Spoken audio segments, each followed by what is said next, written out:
Hello students, आज आपका topic electrostatics का लेक्चर नंबर 1, जिसमें आज हम विद्युत स्थैतिकी यानी कि जब कोई इलेक्ट्रिक चार्ज यानी कि विद्युत आवेश स्थिर होता है, साथ ही साथ कोई बिंदु आवेश हो यानी कि पॉइंट चार्ज हो, तो उससे रिलेटेड जितने भी आपके फेनोमेनाज हैं, जितने भी घटनाएं हैं, जितने भी नियम हैं, उन सबको हम इस टॉपिक के अंतर्गत पढ़ेंगे, जिसका नाम है इलेक्ट्रोस्टैटिक्स यानी कि विद्युत स्थैतिकी।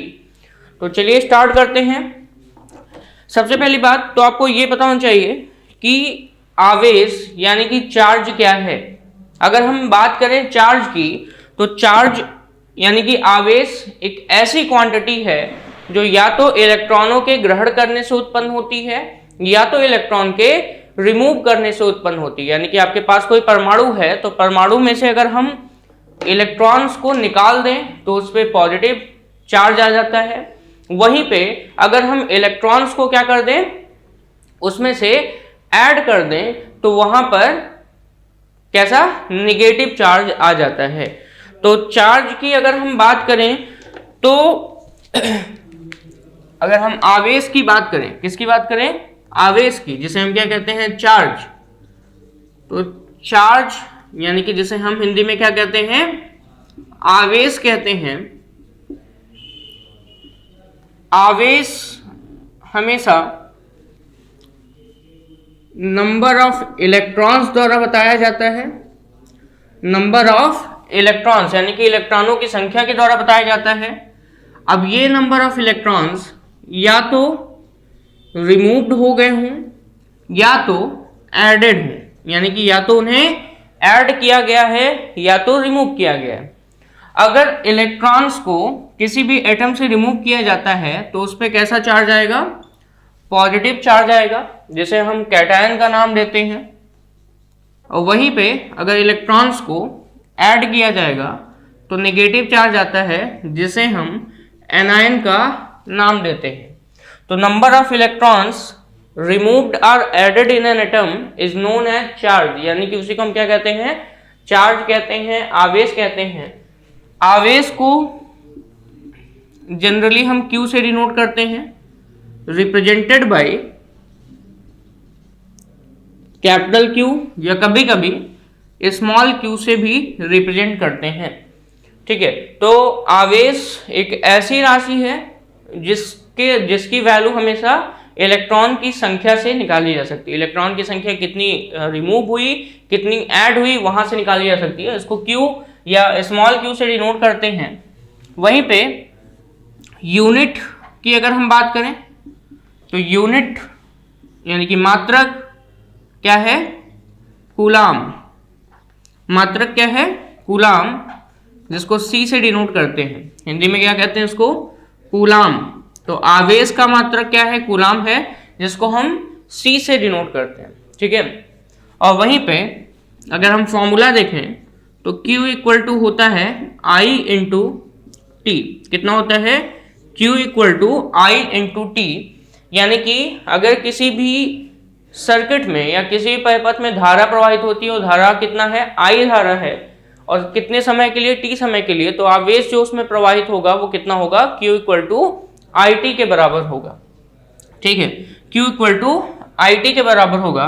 और यहाँ से एक और यूनिट इसकी होती है एम्पियर सेकेंड। इसकी एक और यूनिट है एम्पियर सेकेंड।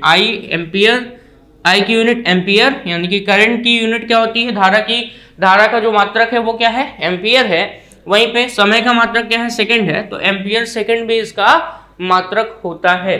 साथ ही साथ अगर हम चार्ज की बात करें तो जो चार्ज है वो मेनली कितने तरीके के होते हैं, 2 तरीके के होते हैं। ठीक है, एक धनावेश और एक ऋणावेश। धनावेश जैसे कि मैंने आपको बताया कैसे उत्पन्न होते हैं, इलेक्ट्रॉनों के रिमूवल द्वारा। किसी भी स्पीसीज में से अगर आप इलेक्ट्रॉन को रिमूव करा देंगे तो उस पर एक पॉजिटिव चार्ज बढ़ता चला जाएगा। ठीक है, यानी कि धनावेश आपको वहां पे मिलता चला जाएगा। यहीं पे अगला टॉपिक है आवेशों का क्वांटीकरण। आवेशों का क्वांटीकरण। जैसे कि आपको पता है कि जो एटम है यानी कि जो परमाणु है उसमें फंडामेंटल पार्टिकल्स के रूप में 3 पार्टिकल्स मौजूद होते हैं, इलेक्ट्रॉन, प्रोटॉन और न्यूट्रॉन। अगर हम बात करें तो फंडामेंटल पार्टिकल्स एटम के जो मूलभूत कण हैं वो कौन कौन से हैं? इलेक्ट्रॉन, प्रोटॉन और न्यूट्रॉन। जिसमें से आपको पता है इलेक्ट्रॉन पर निगेटिव चार्ज होता है, प्रोटॉन पर पॉजिटिव चार्ज होता है, वहीं पे न्यूट्रॉन हमेशा कैसा होता है? न्यूट्रल होता है। इलेक्ट्रॉन पर नेगेटिव में 1.6 इंटू 10 की पावर -19 कूलाम चार्ज पाया जाता है। प्रोटॉन पर इतने ही अमाउंट बट पॉजिटिव चार्ज होता है, और वहीं पे न्यूट्रॉन क्या होता है? न्यूट्रल होता है, ठीक है, यानी कि उदासीन होता है। तो अगर हम बात करें इलेक्ट्रॉन की, तो इलेक्ट्रॉन का चार्ज यानी कि आवेश सबसे छोटा आवेश माना जाता है। एक इलेक्ट्रॉन का चार्ज, इलेक्ट्रॉन का आवेश सबसे छोटा आवेश माना जाता है, और बाकी जितने भी आवेश होते हैं, चाहे वो किसी भी हाइड्रोजन के लिए देख लेते हैं या किसी भी आयन या निगेटिव आयन के लिए अगर हम देख ले, तो इसी का इंटीग्रल मल्टीपल होते हैं। यानी कि अगर हम देखें तो इसमें पूर्णांक से गुणा कर दें तो वही इसका क्या आता है, अगर देखा जाए तो आवेश की वैल्यू आ जाएगी। जैसे कि सपोज दैट आपको हीलियम का आवेश पता करना है, तो हीलियम के लिए सबसे पहली बात तो आपको यह पता करना होगा कि इसका परमाणु क्रमांक कितना है। परमाणु क्रमांक कितना होता है? 2। जितना परमाणु क्रमांक उतना ही इलेक्ट्रॉनों की संख्या पाई जाती है। तो हीलियम पे आवेश अभी कितना है? 0 है, बट इसमें से अगर 2 इलेक्ट्रॉन हम निकाल दें, ठीक है, ये एटम है हीलियम का, और इसमें आवेश कितना है? 0 है, क्योंकि एटम हमेशा कैसा होता है? इलेक्ट्रिकली न्यूट्रल होता है। अगर इसमें से हमने 2 इलेक्ट्रॉन निकाल दिया यानी कि रिमूव कर दिया, और आपसे पूछा जाए कि बताइए हीलियम पे कितना चार्ज आया, तो He पे 2+ चार्ज आता है। इसका मान निकालने के लिए अगर हम देखें तो जितने इलेक्ट्रॉन निकाले गए हैं उसमें इलेक्ट्रॉन के चार्ज से मल्टीप्लाई कर दें, तो 3.2 इंटू 10 की पावर -19 कूलाम पॉजिटिव चार्ज होता है, क्योंकि इलेक्ट्रॉन निकला है तो पॉजिटिव चार्ज आएगा। तो हीलियम पर यानी कि He2+ पर जो चार्ज है कूलाम में वो कितना है? प्लस में 3.2 इंटू 10 की पावर -19 कूलम के बराबर होता है। तो यहां से एक टर्म आता है जिसे हम कहते हैं क्वांटाइजेशन ऑफ चार्ज, यानी कि आवेशों का क्वांटीकरण। चलिए हम बात करते हैं क्वांटाइजेशन ऑफ चार्ज के बारे में।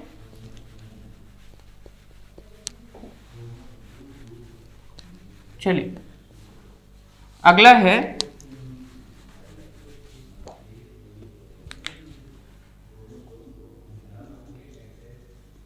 क्वांटाइजेशन ऑफ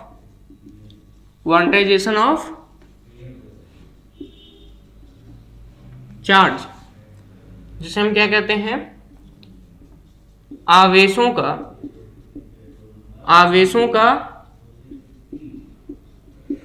क्वांटीकरण कहते हैं। आवेशों का क्वांटीकरण कहते हैं। आवेशों का क्वांटीकरण का मतलब फंडामेंटल चार्ज के रूप में, यानी कि मूलभूत आवेश क्या है अगर देखा जाए तो मूलभूत आवेश यानी कि जिसे हम क्या कहते हैं? जिसे हम कहते हैं फंडामेंटल चार्ज का नाम देते हैं। तो फंडामेंटल चार्ज क्या है? वो है इलेक्ट्रॉन का चार्ज, यानी कि चार्ज ऑफ फंडामेंटल चार्ज क्या है? चार्ज ऑफ इलेक्ट्रॉन कितना होता है?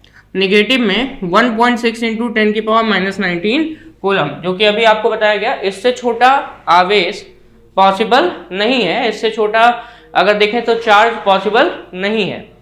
तो आवेशों का क्वांटीकरण कहने से मतलब क्या है कि अगर हमें किसी भी दूसरे आयन का आवेश पता करना हो तो ऐसे समय में फॉर्मूला होता है Q equal two plus minus NE।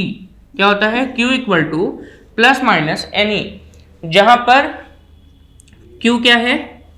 Charge है, यानी कि आवेश की मात्रा है, प्लस माइनस अगर इलेक्ट्रॉन रिमूव होगा तो पॉजिटिव चार्ज, अगर इलेक्ट्रॉन ऐड होगा तो यहाँ पे नेगेटिव रखना है। और वहीं पे n क्या है, n है नंबर ऑफ इलेक्ट्रॉन्स। अब ये नंबर ऑफ इलेक्ट्रॉन्स अगर देखे जाए तो या तो डोनेट किए गए हैं या तो एक्सेप्ट किए गए, गेन हुआ है इलेक्ट्रॉन का, अर्थात इलेक्ट्रॉन्स या तो निकले हैं या तो इनका गेन हुआ है। और जहाँ पे E की हम बात करें तो E की वैल्यू 1.6 इंटू 10⁻⁹ कूलाम रखनी है आपको। तो ऐसे समय में ये जो फॉर्मूला है ये क्वांटाइजेशन ऑफ चार्ज को बताता है, यानी कि आवेशों का क्वांटीकरण बताता है। अर्थात किसी वस्तु पर आवेश की मात्रा कितनी हो सकती है, प्लस माइनस Ne के बराबर हो सकती है। ठीक है, इसे आवेश का क्वांटीकरण कहते हैं या इसे ही एटॉमिसिटी ऑफ चार्ज भी कहते हैं। इसे ही क्या कहते हैं, एटॉमिसिटी ऑफ चार्ज भी कहते हैं। ध्यान से ये बात समझने वाली है कि जो आवेश है, यानी कि जो भी आवेश है वो हमेशा होल नंबर इंटीग्रल मल्टीपल होता है, यानी कि 1 2 3 4। यहाँ n की जो वैल्यूज हैं वो क्या हो सकती हैं, n की वैल्यू 1 2 3 4 5 6 एंड सो ऑन। ठीक है, ये आप ले सकते हो, बट कभी भी ये वैल्यू फ्रैक्शनल नहीं हो सकती। मतलब n की वैल्यू 0.5 0.6 0.7 ऐसे नहीं रखना, होल नंबर रख सकते हो। जीरो से भी स्टार्ट कर सकते हो, n इक्वल टू 0, यानी कि अगर नहीं डोनेट हो रहा है तो यानी कि चार्ज कितना होगा, Q की वैल्यू कितनी आएगी, C मतलब 0 कूलम, यानी कि आवेश नहीं है उस पर, न्यूट्रल है। तो यहाँ पे ये जो नंबर हैं ये एक्चुअल में क्या है, अगर देखे जाए तो फ्रैक्शन में नहीं है, भिन्नात्मक नहीं है। तो इसीलिए आवेशों के क्वांटीकरण में यहाँ पर फ्रैक्शन नहीं लेना है। ठीक है, जैसा कि आप सभी को पता है कि सेम चार्ज अगर होते हैं, सेम चार्ज प्लस प्लस एक दूसरे को रिपल्सन देते हैं, प्रतिकर्षण देते हैं, यानी कि एक दूसरे से दूर जाते हैं। वहीं पे नेगेटिव चार्ज भी एक दूसरे से प्रतिकर्षित होते हैं, दूर जाते हैं। यहीं पे अगर हम पॉजिटिव और नेगेटिव देखें तो एक दूसरे की तरफ अट्रैक्ट होते हैं, यानी कि सेम चार्ज अगर हैं, कैसे चार्ज हैं, सेम चार्ज, तो वो एक दूसरे को क्या करते हैं, प्रतिकर्षित करते हैं। क्या करते हैं, प्रतिकर्षित करते हैं। वहीं पर अगर अपोजिट चार्ज हैं, कैसे, विपरीत आवेश हैं, तो विपरीत आवेशों के बीच हमेशा क्या होता है, आकर्षण बल कार्य करता है। कौन सा बल, आकर्षण बल। तो यहाँ पे आवेशों के बीच लगने वाले बल को विद्युत स्थैतिक बल का नाम देते हैं, इलेक्ट्रोस्टैटिक फोर्स का नाम देते हैं। अब अगर इलेक्ट्रोस्टैटिक फोर्स रिपल्सन का होगा तो उसे हम कहते हैं इलेक्ट्रोस्टैटिक फोर्स ऑफ रिपल्सन। और वहीं पे अगर ये जो इलेक्ट्रोस्टैटिक फोर्स यानी कि जो बल है वो अगर अट्रैक्शन का होगा तो उसे हम कहते हैं इलेक्ट्रोस्टैटिक फोर्स ऑफ अट्रैक्शन। ठीक है, या शॉर्टकट में अट्रैक्टिव फोर्स भी बोल सकते हैं और रिपल्सन को रिपल्सिव फोर्स भी कह सकते हैं। चलिए, आवेशों का संरक्षण का नियम क्या कहता है, यानी कि law of conservation of charge क्या कहता है, ये भी हम लोग देख लेते हैं। अगर हम बात करें कंजर्वेशन ऑफ चार्ज की, तो कंजर्वेशन ऑफ चार्ज के अकॉर्डिंग आवेश को ना तो उत्पन्न किया जा सकता है और ना ही नष्ट किया जा सकता है, यानी कि आवेश ना तो उत्पन्न किए जा सकते हैं और ना ही नष्ट किए जा सकते हैं। ये क्या है, आवेशों के संरक्षण का नियम।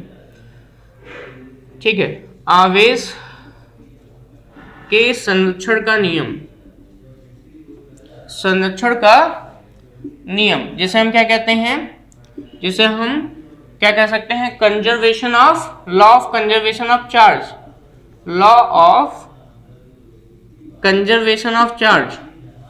Law of conservation of charge के अकॉर्डिंग क्या है, आवेशों को ना तो नष्ट किया जा सकता है, यानी कि जो चार्ज हैं,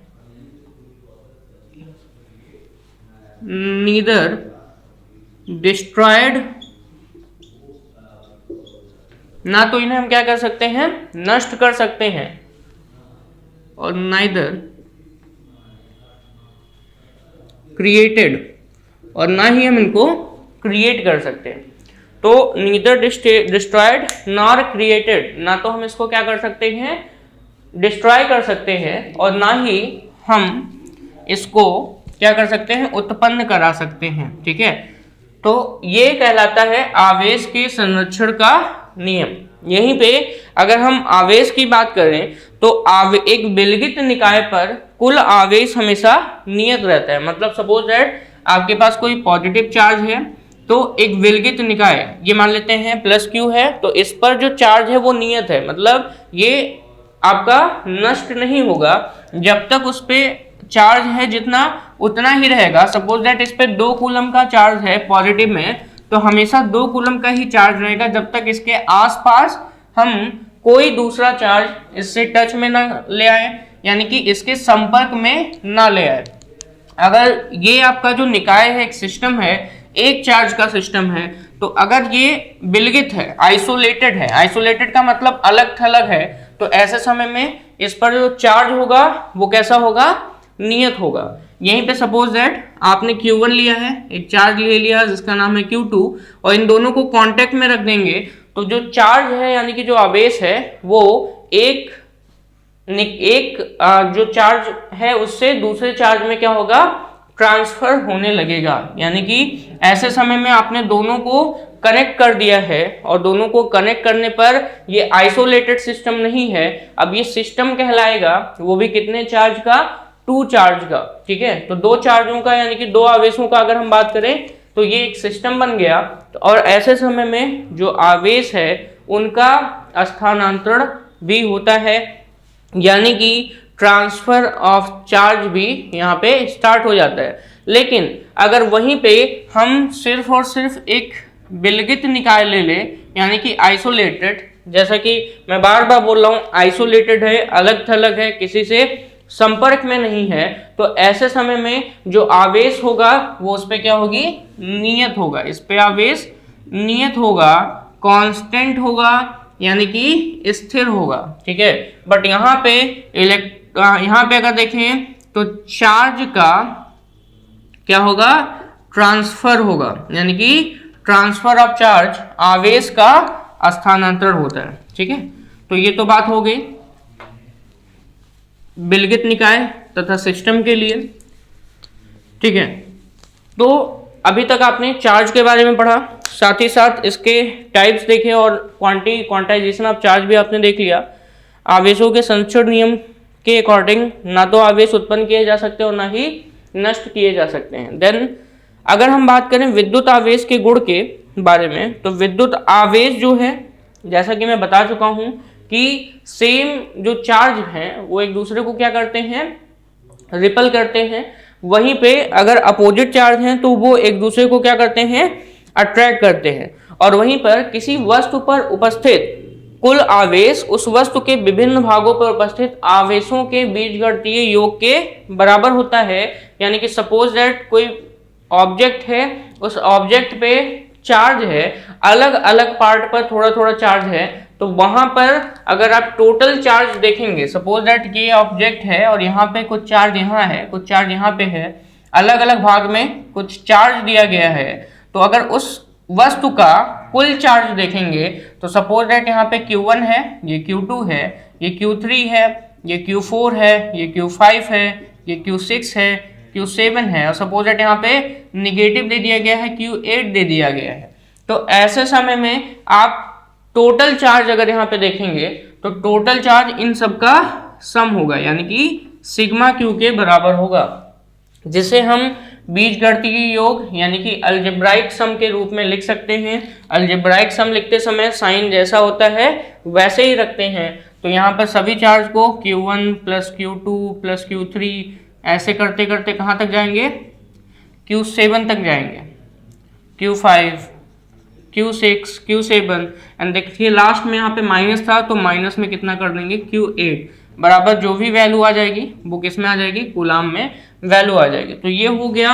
अगर देखा जाए तो किसी भी ऑब्जेक्ट पर जो आवेश होगा वो हमेशा किसके बराबर होगा, हमेशा उनके अलजेब्राइक सम के, हर एक भाग पर उपस्थित आवेश के अलजेब्राइक सम यानी कि बीजगणितीय योग के बराबर होता है।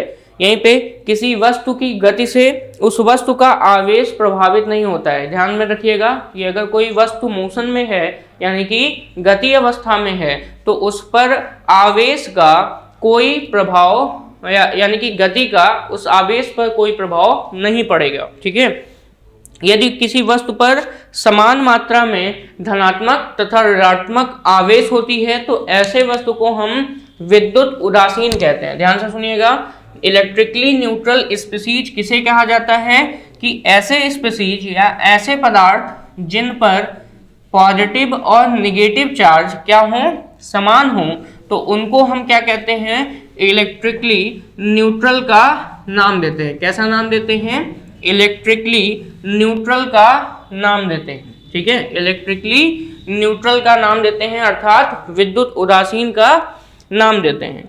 चलिए अब हम बात करेंगे इलेक्ट्रिक इंडक्टर के बारे में या इंडक्शन के बारे में। विद्युत प्रेरण किसे कहते हैं? ठीक है, विद्युत प्रेरण किसे कहते हैं, इलेक्ट्रिक इंडक्शन किसे कहते हैं, समझिएगा। अगर हम बात करें इलेक्ट्रिक इंडक्टर के बारे में या इंडक्शन के बारे में, ठीक है, जिसे हम क्या कहते हैं, विद्युत प्रेरण का नाम देते हैं। इलेक्ट्रिक इंडक्शन या जिसे हम क्या कहते हैं, विद्युत प्रेरण का नाम देते हैं। तो जब किसी अनावेशित चालक को, यानी कि अनावेशित चालक की छड़ या गोले को किसी आवेशित चालक के निकट लाया जाता है, मतलब आपके पास अगर कोई अनावेशित है यानी कि अनचार्ज्ड है, जिसपे कोई चार्ज नहीं है, तो अनावेशित छड़ या गोले में विपरीत प्रकार का आवेश उत्पन्न हो जाता है। इस घटना को विद्युत प्रेरण कहते हैं। मतलब आपके पास सपोज दैट यहाँ पे मैं दो मार्कर लिया हूँ, एक आपका रेड और एक क्या है, ब्लैक है। तो अगर हम इस ब्लैक को अनचार्ज्ड माने, मतलब इस पे कोई आवेश नहीं है, अनावेशित है, और इसको हम इस आवेशित यानी कि ये चार्ज है, यानी कि रेड वाला कैसा है, चार्ज्ड है, इस पे आवेश है, और इस अनावेशित जिस पे अनचार्ज्ड है, इसको हम इसके पास ले आते हैं। तो अगर ये पॉजिटिव चार्ज का होगा तो इस पे नेगेटिव चार्ज डेवलप हो जाता है, यानी कि जो अनावेशित था, जिस पे कोई भी चार्ज नहीं था, उस पे अब एक चार्ज डेवलप हो गया, वो भी विपरीत आवेश। इसी घटना को हम क्या कहते हैं, विद्युत प्रेरण की घटना कहते हैं, यानी कि इलेक्ट्रिक इंडक्शन की घटना कहते हैं। बहुत ही सिंपल केस है। ठीक है, तो ये बात ध्यान में रखना है कि हमेशा अगर आपके पास कोई अनावेशित है पार्टिकल या अनावेशित चार्ज है, यानी कि अनावेशित कोई भी ऑब्जेक्ट है, और उसको किसी आवेशित अर्थात अनचार्ज्ड अगर आपके पास कोई ऑब्जेक्ट है और उसको आप आवेशित यानी कि चार्ज कोई ऑब्जेक्ट है उसके पास ले आते हैं, तो अनचार्ज्ड पे अपोजिट चार्ज डेवलप हो जाता है, और इसी को हम क्या कहते हैं, इसी को हम इलेक्ट्रिक इंडक्शन की घटना कहते हैं या विद्युत प्रेरण की घटना कहते हैं। ठीक है, यह चालक के अंदर उपस्थित मुक्त इलेक्ट्रॉनों के पुनर्वितरण के कारण होता है। ध्यान से सुनिएगा, ऐसा क्यों हुआ कि ब्लैक वाला जो अनचार्ज था वो कैसा हो गया, चार्ज हो गया, वो भी अपोजिटली।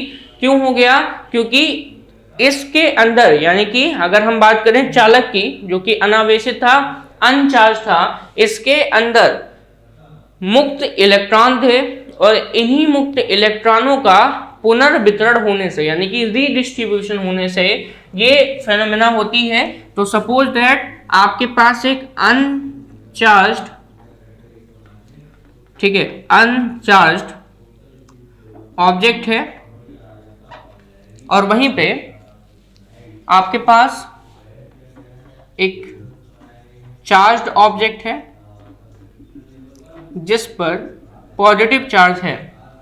अनचार्ज्ड ऑब्जेक्ट को इसके समीप लाने पर अब ये कैसा हो जाएगा,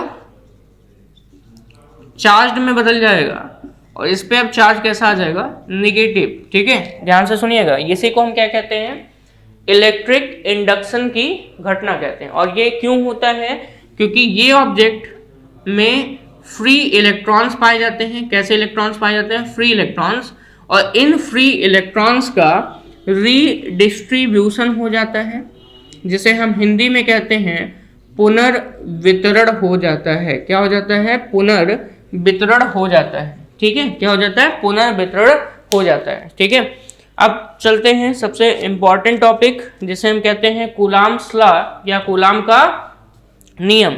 तो कूलॉम्स लॉ, जैसा कि टॉपिक आपका है इलेक्ट्रोस्टैटिक्स, तो इलेक्ट्रोस्टैटिक्स में हम हमेशा स्थिर बिंदु आवेश यानी कि स्टेशनरी पॉइंट चार्ज के बारे में पढ़ते हैं। किसके बारे में पढ़ते हैं? स्टेशनरी पॉइंट चार्ज के बारे में पढ़ते हैं। पॉइंट चार्ज इसलिए लेते हैं क्योंकि यहाँ पर छोटे छोटे आवेशों से के बीच लगने वाले फोर्स, साथ ही साथ उनके बीच पोटेंशियल, इलेक्ट्रिक फील्ड के बारे में स्टडी करना होता है। इसलिए यहाँ पर पॉइंट चार्ज यानी कि जैसे हम हिंदी में क्या कहते हैं, बिंदु आवेश कहते हैं, तो बिंदु आवेश का यहाँ पे क्या करना है, यहाँ पे रोल होता है। तो चलिए बात करते हैं कूलाम का नियम के बारे में, यानी कि कूलाम का नियम, कूलाम का नियम, कूलाम का नियम, इसको हम क्या कहते हैं? Coulombs law. क्या कह सकते हैं? कूलाम्स लॉ के नाम से जानते हैं। ठीक है, किस नाम से जानते हैं?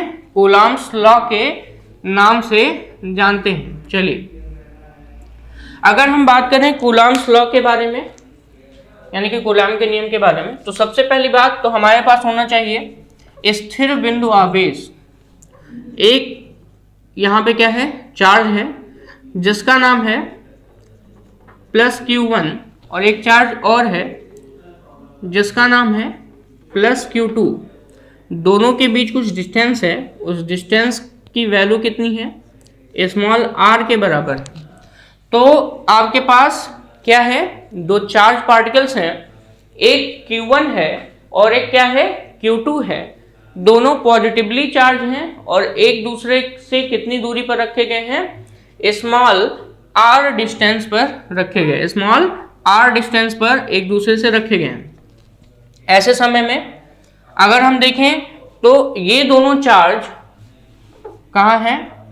निर्वात यानी कि वैक्यूम में रखे गए हैं, किसी माध्यम में नहीं रखे गए हैं, मतलब सिर्फ और सिर्फ निर्वात है। और निर्वात यानी कि वैक्यूम है जहाँ पे एयर मॉलिक्यूल्स भी पॉसिबल नहीं है, नहीं प्रेजेंट होते हैं, उसको हम निर्वात कहते हैं, वैक्यूम कहते हैं। ठीक है, तो दो चार्ज पार्टिकल्स हैं जिनके बीच की दूरी स्मॉल r है, और ये दोनों एक निर्वात वातावरण में यानी कि वैक्यूम मीडियम में, वैक्यूम एनवायरनमेंट में रखे गए। चलिए, तो according to Coulomb's law, according to Coulomb's law, जैसा कि आपको पता है दोनों चार्जों पे कैसा है? दोनों चार्ज कैसे हैं? सेम है, सजातीय आवेश है, यानी कि सेम आइडेंटिकल चार्ज हैं, पॉजिटिव है, और पॉजिटिव के बीच हमेशा फोर्स ऑफ रिपल्सन लगता है, यानी कि प्रतिकर्षण बल लगता है। तो इन दोनों आवेशों के बीच अगर हम बात करें तो इन दोनों आवेशों के बीच एक बल कार्य करेगा। ठीक है, और उस बल को कहते हैं F इलेक्ट्रोस्टैटिक, हमने लिख दिया है F इलेक्ट्रोस्टैटिक, यानी कि इसको हम कहते हैं इलेक्ट्रोस्टैटिक फोर्स ऑफ फोर्स कहते हैं। यहाँ पे अट्रैक्शन और रिपल्सन उससे मतलब नहीं है, बस सिंपल सा ये समझना है कि जो फोर्स लगेगा वो कैसा होगा? विद्युत स्थैतिक बल कहते हैं उसको, यानी कि इलेक्ट्रोस्टैटिक फोर्स कहते हैं। तो according to Coulomb's law, according to Coulomb's law, for two stationary point charge, अगर आपके पास क्या है? दो स्थिर बिंदु आवेश हैं, कितने हैं? दो स्थिर बिंदु आवेश हैं। ठीक है, तो स्थिर बिंदु आवेश अगर हैं आपके पास, वो भी कैसे हैं? स्टेशनरी पॉइंट चार्ज है, तो ये आपके पॉइंट चार्ज हो गए। और कैसे स्टेशनरी हैं? तो उनके बीच लगने वाला इलेक्ट्रोस्टैटिक फोर्स दोनों चार्जेज के प्रोडक्ट के डायरेक्टली प्रोपोर्शनल होता है, यानी कि Q1 Q2, और साथ ही साथ जो F इलेक्ट्रोस्टैटिक्स है स्टैटिक यानी कि विद्युत स्थैतिक बल है वो उन दोनों आवेशों यानी कि दोनों चार्जेज के बीच में जो डिस्टेंस है इसके स्क्वायर के इनवर्सली प्रोपोर्शनल होता है। यानी कि अगर हम कूलाम्स लॉ यानी कि कूलाम के नियम की बात करें तो कूलाम के नियम के अनुसार दो आवेशों के बीच, और दोनों आवेश कैसे होने चाहिए, स्थिर बिंदु आवेश स्टेशनरी पॉइंट चार्जेज हैं, तो उनके बीच लगने वाला स्थैतिक बल यानी कि अगर हम बात करें तो इलेक्ट्रोस्टैटिक फोर्स यानी कि विद्युत स्थैतिक बल उन दोनों आवेशों के मात्रा के गुणनफल यानी कि अगर हम बात करें प्रोडक्ट ऑफ बोथ चार्ज के डायरेक्टली प्रोपोर्शनल होता है, अनुक्रमानुपाती होता है।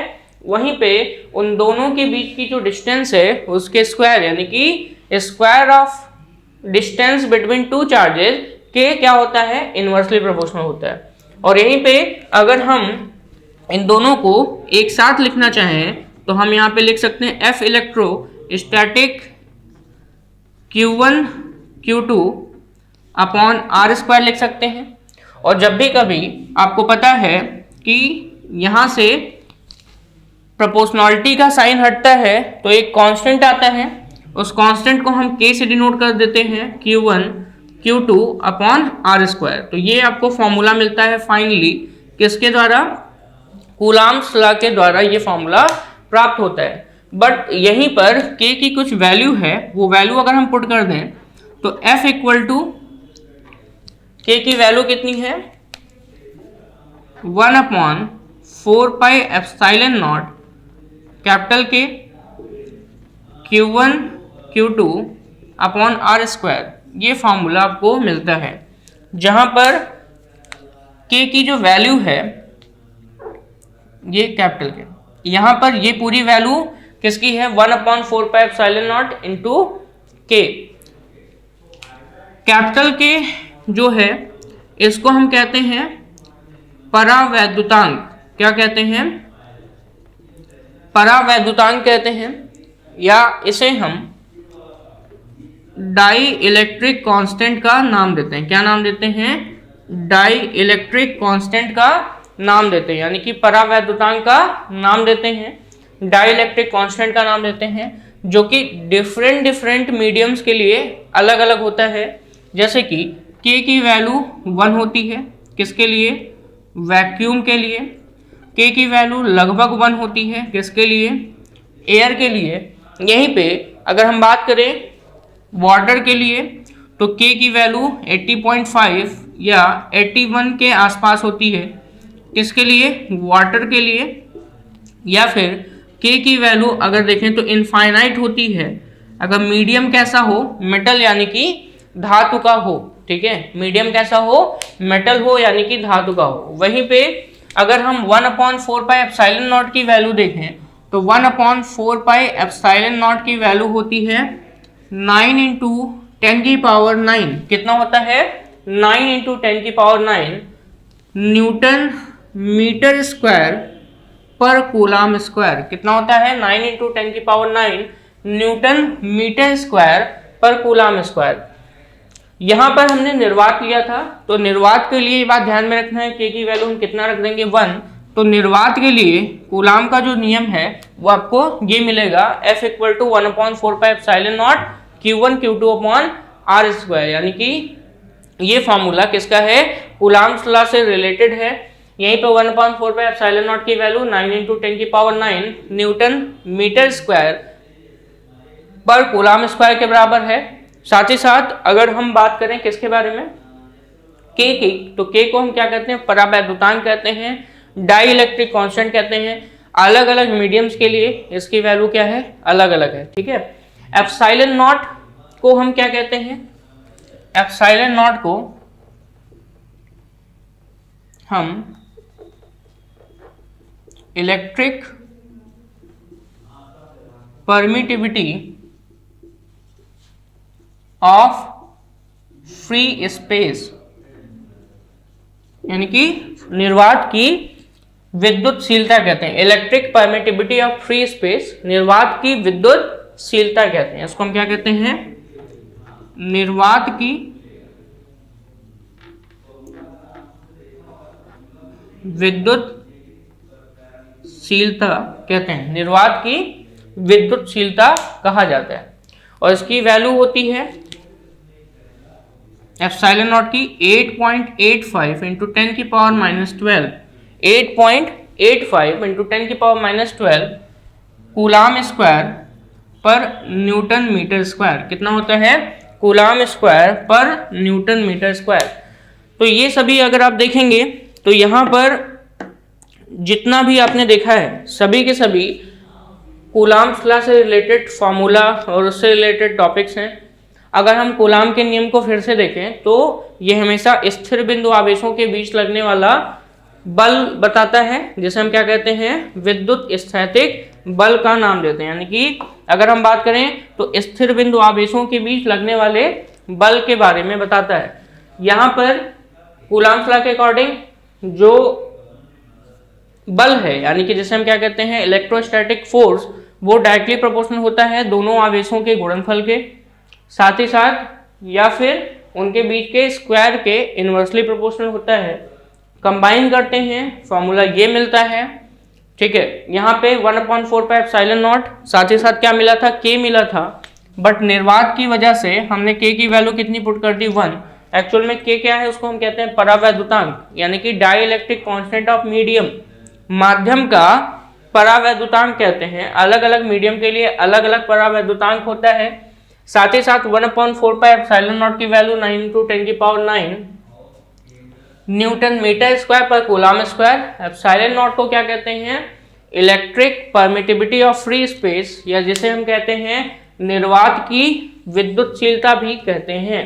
निर्वात की विद्युतशीलता। एंड देन एप्सिलॉन नॉट की जो वैल्यू है वो कितनी है? 8.85 इंटू 10 की पावर -12 कूलाम स्क्वायर पर न्यूटन मीटर स्क्वायर। चलिए, तो अब यहाँ पे जो फोर्स लगता है उस फोर्स को हम कैसे दिखा सकते हैं या कैसे बता सकते हैं, इसको समझने की कोशिश करिए कि यहाँ पर जो भी फोर्स लगा है उसका कोई ना कोई डायरेक्शन होगा। अगर हम डायरेक्शन की बात करें तो क्योंकि ये आपका पॉजिटिवली चार्ज है, Q1 और Q2 आपस में पॉजिटिवली चार्ज हैं, तो जो फोर्स लगेगा यानी कि जो बल लगेगा उस बल की दिशा कैसी होगी? रिपल्सिव होगी, एक दूसरे से दूर होगी। तो यहाँ पर अगर हम फोर्स की डायरेक्शन दिखाएंगे Q2 के लिए, तो Q2 के लिए फोर्स की डायरेक्शन इधर होगी। Q2 पर Q1 के कारण बल लग रहा है, यानी कि F21, इसकी डायरेक्शन इधर है। एंड देन 2 पर किसकी वजह से? 1 की वजह से। वहीं पर अगर हम Q2 की वजह से Q1 पर देखें तो ये भी रिपल्सिव नेचर का होगा, जो इधर जाएगा, और ये होगा F12। कितना होगा? F12, vector F12। तो ये चीज़ आपको समझ में आ गई। ठीक है, यहाँ पर आपको ये भी समझ में आ गया है कि अगर कोई भी वेक्टर क्वांटिटी हो तो उसका कुछ ना कुछ डायरेक्शन होता है। कूलाम्स लॉ जो था उसका एक तरीके से अगर देखें तो मैग्नीट्यूड के रूप में जो फॉर्मूला था वो कितना था? F = 1/4 pi epsilon naught Q1 Q2 upon R square. और साथ ही साथ अगर इसी फॉर्मूले को हम किस में लिखना चाहें? वेक्टर रूप में लिखना चाहें। इसी फॉर्मूले को हम किस में लिखना चाहें? वेक्टर रूप में लिखना चाहें, तो फॉर्मूला आपका हो जाएगा F, मान लेते हैं F12 निकाल रहे हैं हम, F12 यानी कि ये वाले फोर्स का मैग्नीट्यूड के साथ साथ हम डायरेक्शन भी रखना चाह रहे हैं। तो ऐसे समय में यहां पर vector F12 equal to 1/4 pi epsilon naught Q1 Q2 upon R square. And then यहाँ पे R21 का कैप रखेंगे, कैप ऑफ R21, जो कि डायरेक्शन बताता है। तो ये पूरा का पूरा फॉर्म जो है ये किसके लिए हो गया है? यहाँ पे ये पूरा का पूरा फॉर्म ये कूलाम के नियम का वेक्टर फॉर्म है। ठीक है, ये कैसा फॉर्म है? Vector form of coulombs law, vector form of coulombs law, यानी कि कूलाम के नियम का सदिश निरूपण है। कैसा है? कूलाम के नियम का सदिश निरूपण है। इसी प्रकार अगर आप दूसरे को लिखना चाहेंगे F21, किसको लिखेंगे, वेक्टर F21, तो यहाँ पे 1/4πε0 Q1 Q2 upon R square and then R12 का आपको कैप रखना होगा। R12 या R21 जो कैप के फॉर्म में लिख रहे हैं, एक्चुअल में ये क्या है, ये है R21। अगर हम देखें तो यहाँ से इसके मिड पॉइंट से यहाँ तक की जो डिस्टेंस है, यानी कि जो डायरेक्शन है, वो बताया जा रहा है कि R21 की डायरेक्शन, यानी कि जो फोर्स की डायरेक्शन है वो किधर है। वहीं पे अगर हम बात करें कि यहाँ पे अगर हम बात करें कि F12 के लिए R12 क्या है, तो R12 की जो डायरेक्शन है, जैसे कि यहाँ पे मैंने लिखा, तो ये हो गया R21 का कैप। वहीं पे इधर के लिए हमने लिखा तो R12 का कैप। तो डायरेक्शन फोर्स का ये बताया जा रहा है कि यहाँ से डायरेक्शन, कैप का मतलब होता है डायरेक्शन का बताना। क्या होता है, डायरेक्शन का बताना, यानी कि दिशा का पता करना। वो किसके द्वारा मिलता है, यूनिट वेक्टर के थ्रू। तो यहाँ पे जो R12 लिखा गया है, ये यूनिट वेक्टर है जो कि इस फोर्स की डायरेक्शन को बताता है। ठीक है, तो ये तो बात हो गई कूलाम के नियम की।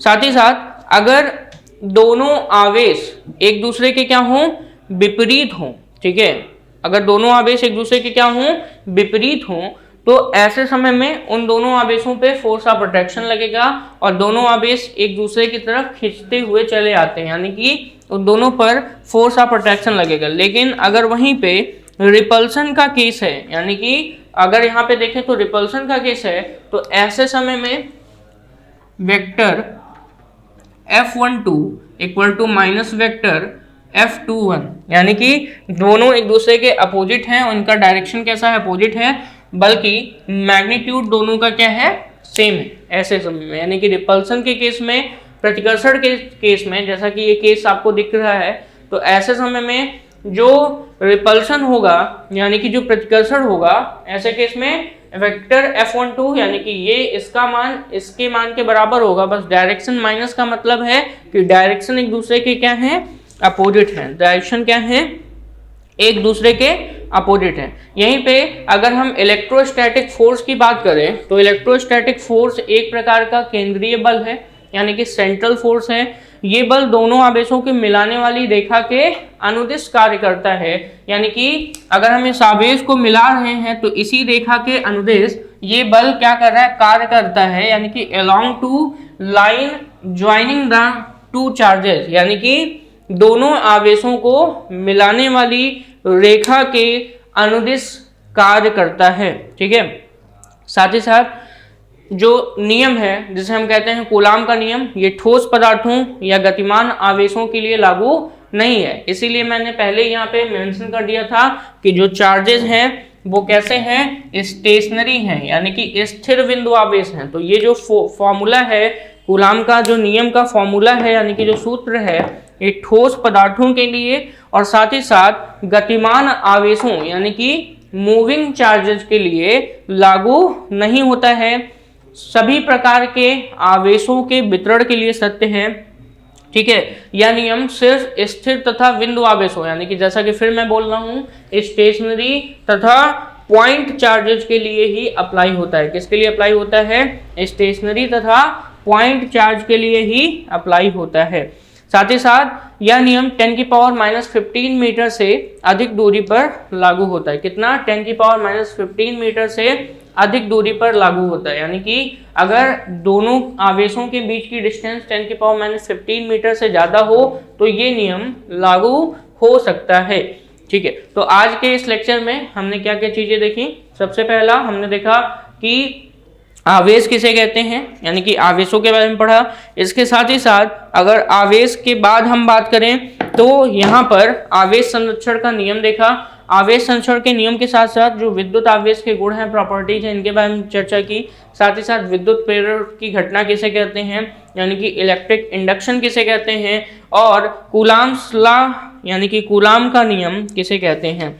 इसके साथ ही साथ एक टॉपिक और है जिसके बारे में बात कर लेते हैं कि अध्यारोपण का सिद्धांत, जिसे हम क्या कहते हैं, प्रिंसिपल ऑफ सुपरपोजिशन। अगर आपके पास एक ही चार्ज है, उस चार्ज पर आप फोर्स यानी कि बल कार्य कराते हैं, तो किसी सिस्टम के लिए किसी एक ही आवेश यानी कि सपोज दैट आपके पास सिस्टम ऑफ चार्जेस हैं और सिस्टम ऑफ चार्जेस में कई सारे चार्ज हैं और उसमें से एक ही चार्ज पर बाकी सभी आवेशों के कारण लगने वाले बल को निकालना है, तो इसे हम कहते हैं सुपरपोजिशन ऑफ फोर्सेज, यानी कि इसे हम कहते हैं प्रिंसिपल ऑफ सुपरपोजिशन, यानी कि अध्यारोपण का सिद्धांत कहते हैं। तो अगला टॉपिक है आपका, वो है प्रिंसिपल ऑफ सुपरपोजिशन। क्या है? Principle of superposition. Principle of superposition जिसे हम क्या कहते हैं? अध्यारोपण का सिद्धांत। अध्यारोपण का सिद्धांत। तो सपोज दैट आपके पास कई सारे चार्ज का सिस्टम है और ऐसे समय में कई सारे चार्ज के होने के कारण, ठीक है, किसी एक आवेश पर हमको क्या करना है? फोर्स की वैल्यू पता करनी। किसी एक आवेश पर हमको क्या करना है? फोर्स की वैल्यू पता करनी है, ठीक है। तो ऐसे समय में प्रिंसिपल ऑफ सुपरपोजिशन लगाते हैं, और जो प्रिंसिपल ऑफ सुपरपोजिशन है यानी कि जो अध्यारोपण का सिद्धांत है, ये सिंपली अलजेब्राइक सम के बराबर होता है। किसके बराबर होता है? अलजेब्राइक सम के बराबर होता है, यानी कि इनके बीजगणितीय योग के बराबर हो सकता है। यानी कि अगर हम अलजेब्राइक सम की जगह यहाँ पे वेक्टर सम लें, तो वेक्टर सम यानी कि बीजगणितीय योग यानी कि वेक्टर अलजेब्रा के सम के बराबर होता है। समझिएगा, suppose that system of charges हैं, मान लेते हैं ये चार्ज है जिसका नाम है Q1, ठीक, आसपास कोई दूसरा भी चार्ज है Q2 माइनस Q3, यहाँ पे मान लेते हैं Q4, Q5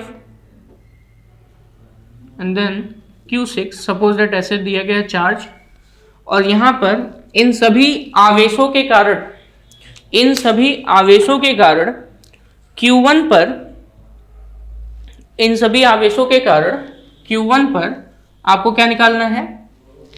आवेश यानी कि Q1 पर, यानी कि चार्ज Q1 पर लगने वाला कुल बल आपको निकालना है। तो ऐसे समय में यहाँ पर जितने भी फोर्स होंगे, अगर हम किस पे निकालना चाहते हैं? Q1 पर फोर्स निकालना चाहते हैं, तो पहले हम इन दोनों के बीच आकर्षण बल पता करेंगे। इन दोनों के बीच आकर्षण बल, यहाँ पे इन दोनों के बीच जो एक तरीके से इन दोनों के बीच प्रतिकर्षण बल लगेगा Q2 Q1, तो डायरेक्शन अपोजिट होगा। यहाँ पे अगर हम देखेंगे Q1 Q3 के बीच माइनस साइन में पॉजिटिव साइन है आकर्षण बल, यहाँ पे प्रतिकर्षण का बल लगेगा। यहाँ भी आप प्रतिकर्षण का बल लगाएंगे और यहाँ भी आप प्रतिकर्षण का ही बल लगाएंगे, यानी कि रिपल्सन का। तो ऐसे समय में यहाँ पर वेक्टर अलजेब्रा, ठीक है, प्रयोग करते हैं, जो कि इन सभी का जो नेट फोर्स आएगा वो भी किस पे? Q1 पे। Q1 पर नेट बल यानी कि नेट फोर्स सिग्मा F, वो बाकी जितने भी फोर्स होंगे यहाँ पर उन सभी का क्या होगा? सम होगा। उन सभी का क्या होगा? सम होगा। यानी कि vector F1 plus vector F2 plus vector F3। Suppose that इसकी वजह से जो फोर्स अप्लाई हो रहा है वो कितना है? F1 है। इसकी वजह से जो फोर्स अट्रैक्शन का लग रहा है वो F2 है। इसकी वजह से F3 लग रहा है, F4, F5। तो ऐसे ही जितने भी फोर्स किसी चार्ज पे लगेंगे उन सभी को हम क्या कर देंगे? ऐड करते चले जाएंगे according to their direction. Then आपको यहाँ पे क्या मिल जाएगा?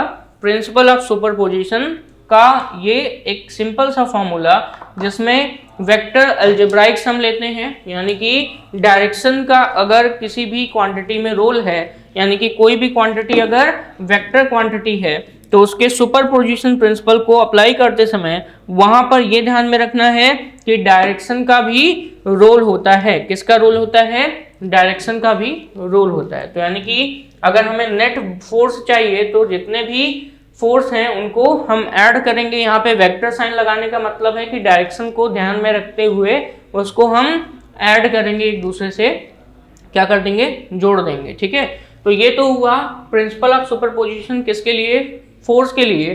किसी सिस्टम ऑफ चार्जेस पर अगर प्रिंसिपल ऑफ सुपरपोजिशन लगाना है तो ध्यान में रखना है कि वेक्टर अलजेब्रा को वहां पे फॉलो कराना है, यानी कि सिंपल सा डायरेक्शन का भी यहाँ पे रोल होना चाहिए। ठीक है, तो इसके आगे का जो लेक्चर है वो हम आपको नेक्स्ट वीडियो में देंगे। Thank you so much.